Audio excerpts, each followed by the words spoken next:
no one really prepares you for when your kids start actually hurting your feelings, okay? Because I was just brushing my daughter's hair, and I noticed she built a fort in her room, and I looked at it, and I was like, that's a really cool fort. I really like your fort. And she looked at me, and she goes, it's not for you. You can't come in.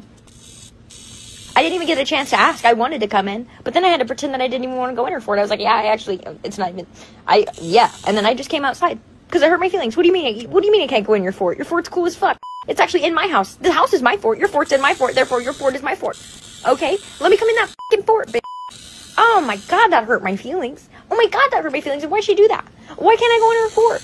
I just want to go in. It's cool. She made it with her bunk bed and blankets. I made some. I can make forts. She didn't even ask for my help. I could have helped.